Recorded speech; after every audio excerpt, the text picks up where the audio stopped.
Good morning, students. Today we'll start with the first story of our book Flamingo, The Last Lesson, written by Alphonse Daudet.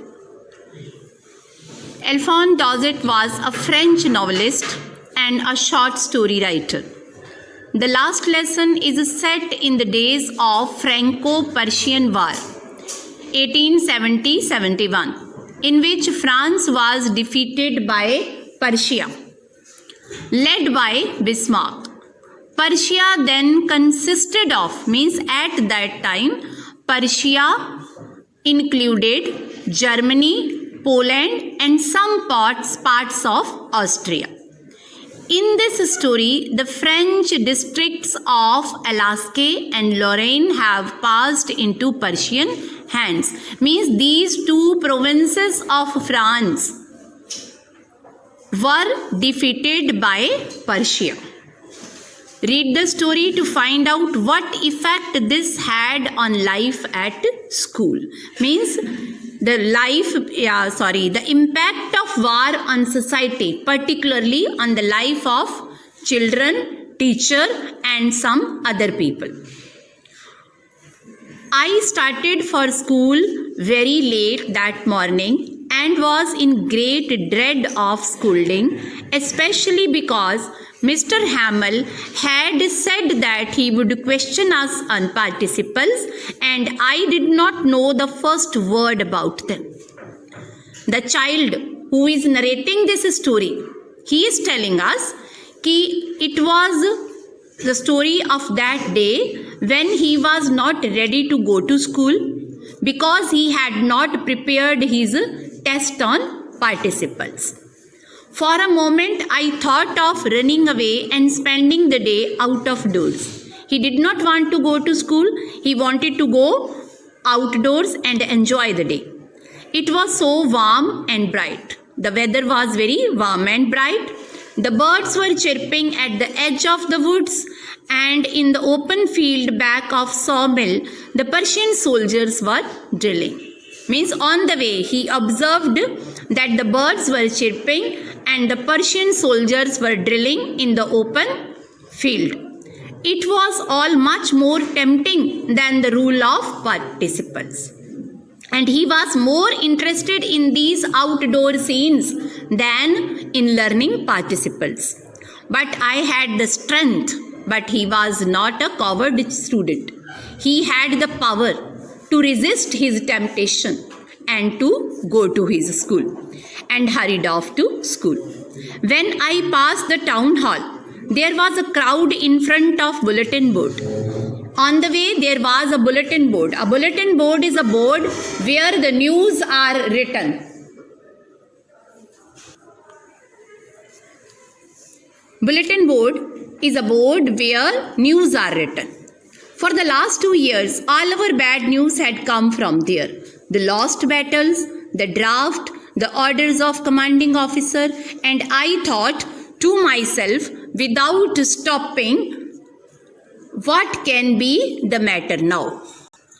The child was surprised what could be the news on the bulletin board that day, because for the last 2 years all the bad news were written on this board. Then I hurried by as fast as I could go.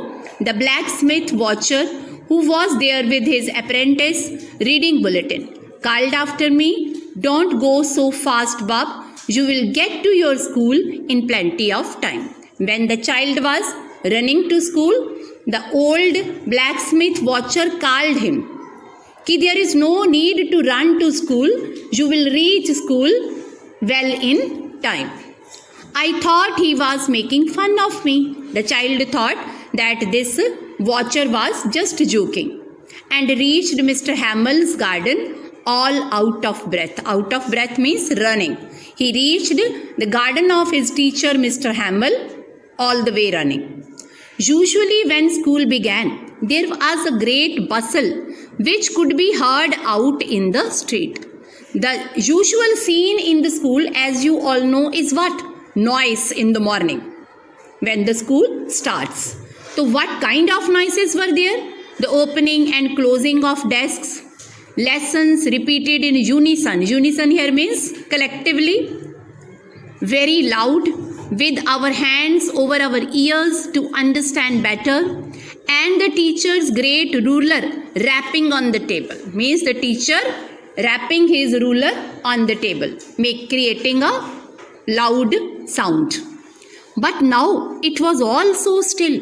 But that particular day, it was very quiet. I had counted on the commotion to get to my desk without being seen. The child had thought that he would go, enter the class and take his seat in this commotion. Commotion means confusion, in this noise. But he could not, because there was all silent. But of course that day everything had to be as quiet as Sunday morning. The school was silent like it is on Sundays. Through the window I saw my classmates already in their places. Means the students were already sitting on their seats, and Mr. Hamel walking up and down with this terrible iron ruler under his arm. His teacher, Mr. Hamel, was carrying an iron ruler and he is walking up and down in the class. I had to open the door and go in before everybody. So it was very difficult for him to enter the class unseen by anybody. You can imagine how I blushed and how frightened I was. Means he was afraid of scolding by Mr. Hamel, but nothing happened. Mr. Hamel did not scold him, did not say him anything. Mr. Hamel saw me and said very kindly, "Go to your place quickly, little Franz." So the name of this child who is narrating his story is Franz. We were beginning without you. We were beginning without you means we were about to begin our lesson. Now you take your seat first. I jumped over the bench and sat down at my desk.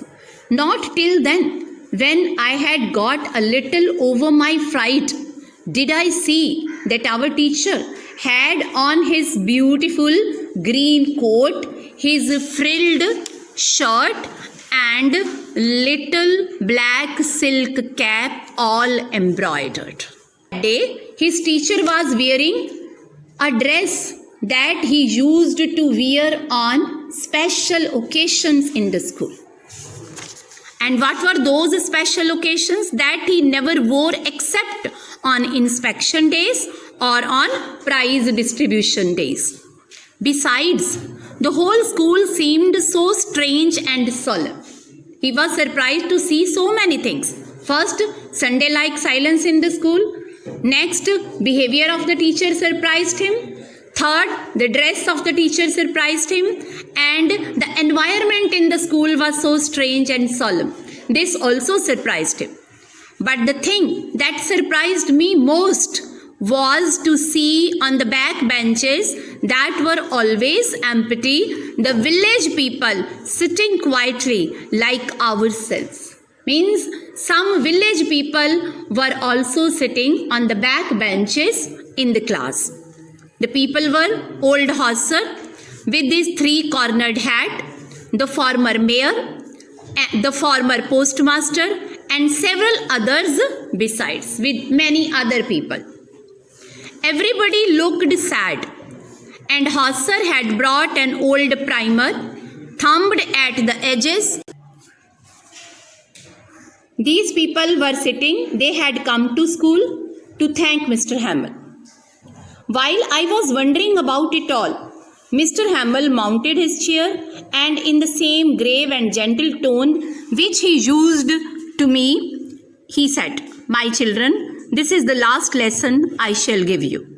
The order has come from Berlin to teach only German in the schools of Alaska and Lorraine."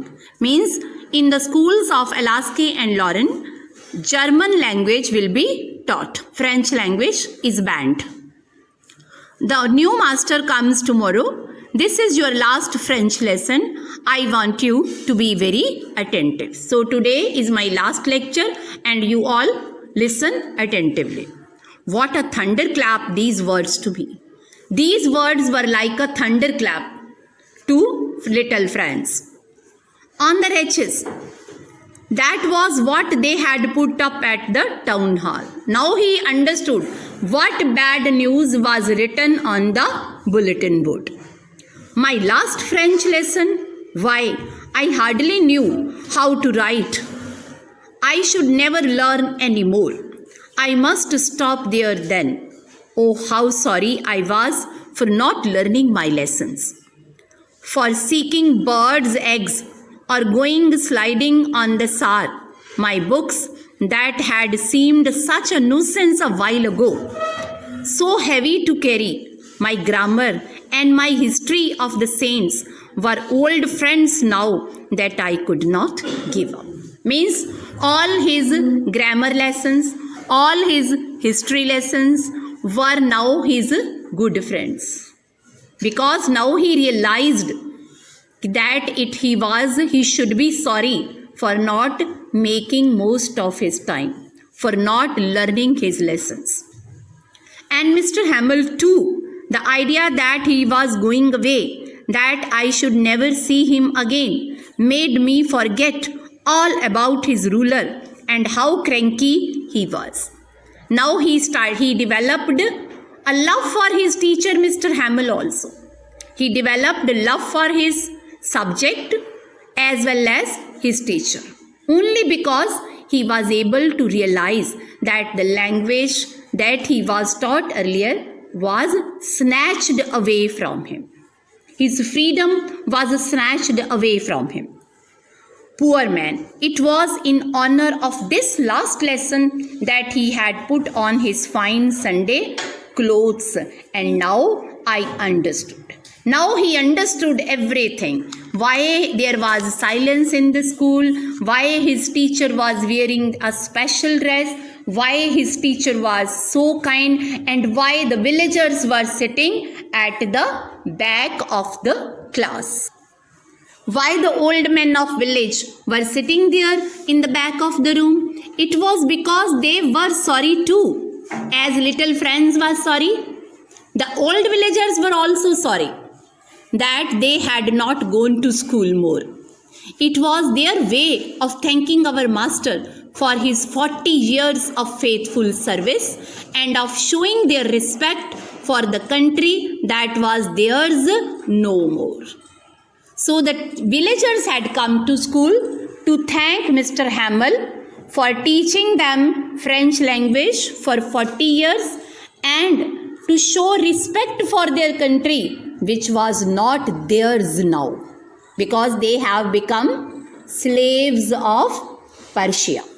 While I was thinking of all this, I heard my name called. The teacher called his name. It was my turn to recite. To recite what? Participles. What would I not have given to be able to say that dreadful rule for the participle all through, very loud and clear and without one mistake. And what was the most wonderful thing? That today he was able to recite the rules of participles without any mistake. Those rules which he was unable to understand earlier. But I got mixed up on the first word. In the beginning, he got confused and stood there holding on to my desk, my heart beating and not daring to look up. But later on, he was able to recite. I heard Mr. Hamel say to me, I won't scold you, little Franz. You must feel bad enough. See how it is. Every day, we have said to ourselves, bah, I have plenty of time. I will learn it tomorrow. Daily, what do we say to ourselves? Ourselves means all the students will start with our work tomorrow, and tomorrow never comes in our life. Tomorrow kabhi nahi aata. Now these fellows out there will have the right to say to you, how is it? You pretend to be Frenchmen. You are Frenchmen, and yet you can neither speak nor write your own language. But you will not be able to speak or write your language. You are Frenchmen, but you do not know French. But you are not the worst, poor little Franz. We have a great deal to reproach ourselves with. Means we all are to be blamed, not only you. Your parents were not anxious enough to have you learn. Means your parents are to blame if you are not learning the things today. If you are not studying, your parents are to blame.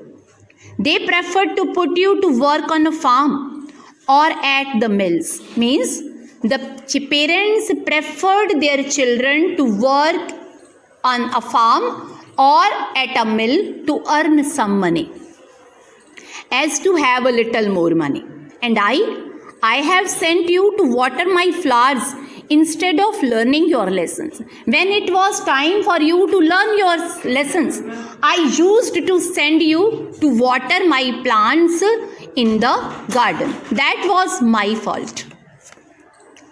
And when I wanted to go fishing, did I not just give you a holiday?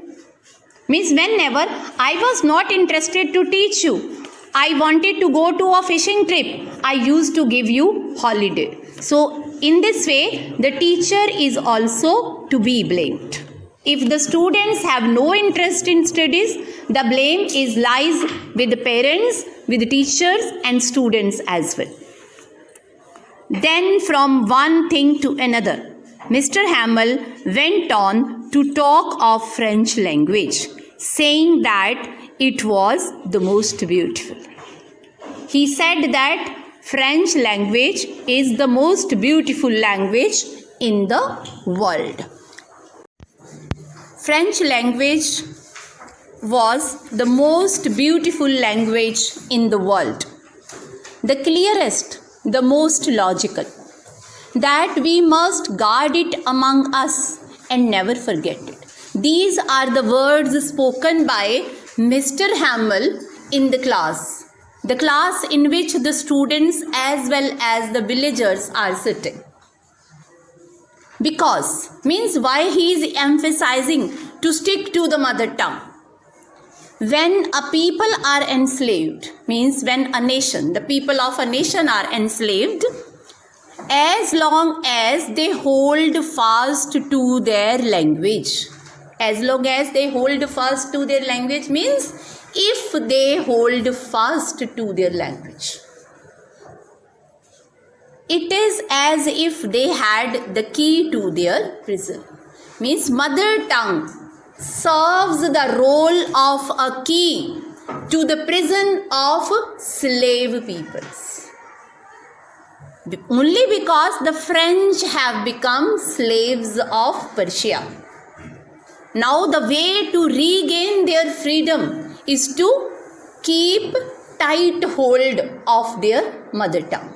Because mother tongue is the only means of communication through which we all people of a nation can unite ourselves. Then he opened a grammar and read us our lessons. I was amazed to see how well I understood. Franz, the little boy who was unable to understand even a single word of grammar of French language. But today it seemed very easy to him. Why? Because he had developed a sudden interest in it.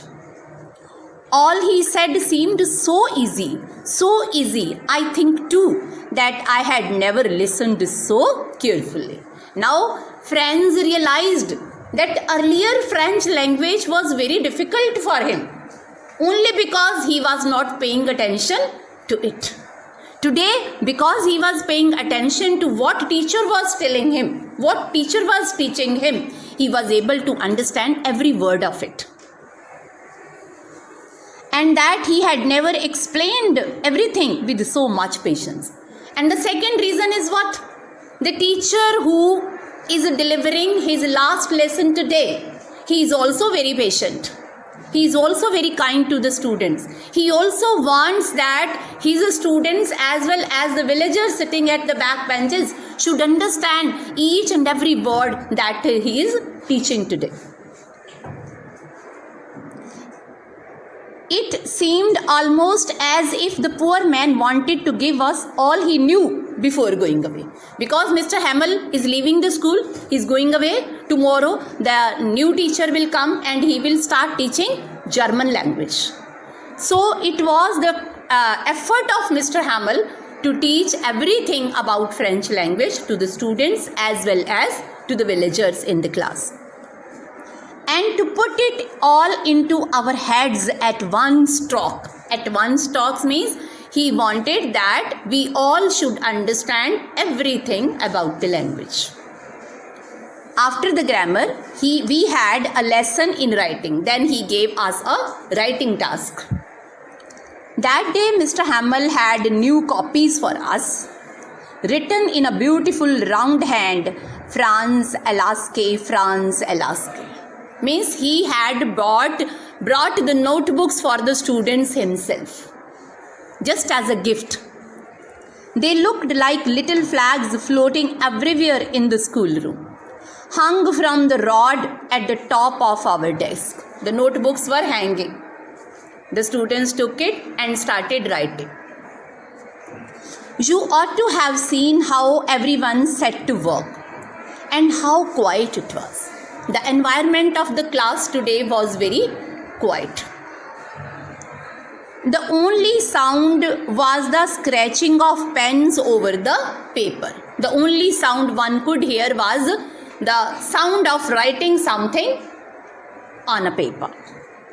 Once some beetles flew in, but nobody paid any attention to him. All the students and the villagers were so engrossed, so busy in their work that they did not create any disturbance in the class. Not even the littlest ones who worked right on tracing their fish hooks, as if that was French too. On the roof of the pigeons cooed very low. Means there was only one sound, the cooing voice of pigeons who were sitting on the roof of the school or the classroom. And I thought to myself, will they make them sing in German, even the pigeons? This is a very philosophical line.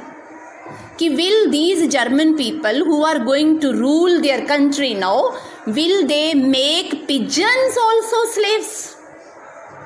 They have snatched our language, our mother tongue from us. They have banned on the teaching of French language in France. Will they make any ban on the cooing voices of the pigeons? Whenever I looked up from my writing, I saw Mr. Hamel sitting motionless in his chair and gazing first at one thing, then another thing. Means Mr. Hamel was sitting on the chair, everybody was busy doing the writing task. As if he wanted to fix in his mind just how everything looked in that little schoolroom. Means he was looking at everything as if he wanted to take a mind picture of everything in the classroom. Because after 40 years of teaching in the same school, he was leaving the school tomorrow, next day.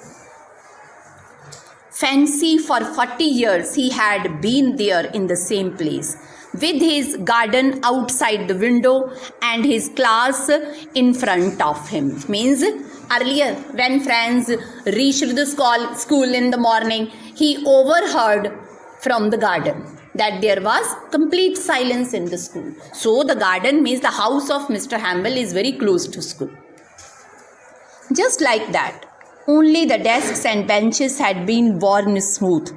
The walnut trees in the garden were taller, and the hope vine that he had planted himself twined about the windows of the roof.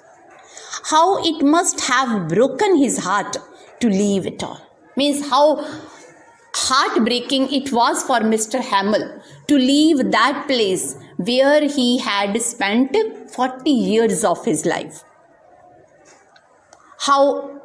What a poor man to hear his sister moving about in the room above, packing their trunks. Means sister of Mr. Hamel was making the packings to leave, for they must leave the country the next day.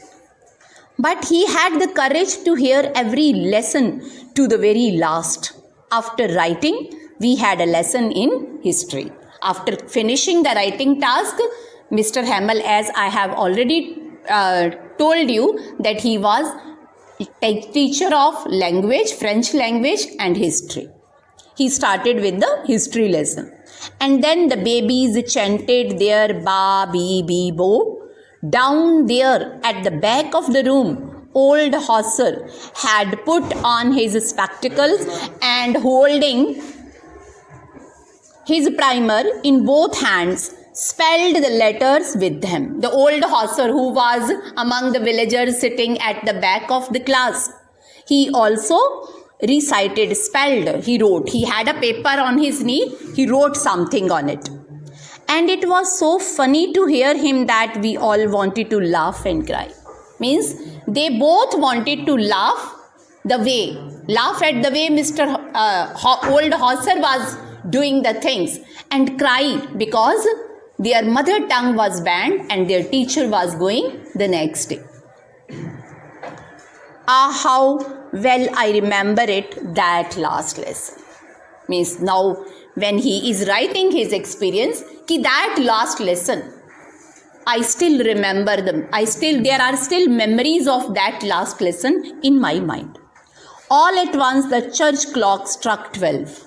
Means the church clock told that it was 12 o'clock in the noon. Then the Angelus. At the same moment, the trumpets of the Persian returning from drill. Earlier in the morning, he noticed that the Persian soldiers were drilling in the fields. So they were also returning from their drill work, sounded under our windows. Mr. Hamel stood up very pale in his chair. I never saw him look so tall. Means he was so sad, so pale. My friends, said he, but something choked him and he could not go on. He could not go on means he could not speak any further. Then he turned to the blackboard, took a piece of chalk and bearing on with all his might here means power, strength, he wrote as large as he could on the blackboard. And what did he write? Vive la France, which means may France live long. Then he stopped and leaned his head against the wall, and without a word he made a gesture to us with his hands, bye-bye gesture. School is dismissed, you may go. These were the last words spoken by the teacher, Mr. Hamel. So this is the story, and what we all have to do is to read it thoroughly once again. You can take help of this video again and again to take every minute note of this lesson, so that you are able to do both the subjective and objective questions in the question paper. So with this, our first story, the last lesson, is finished. Thank you, students.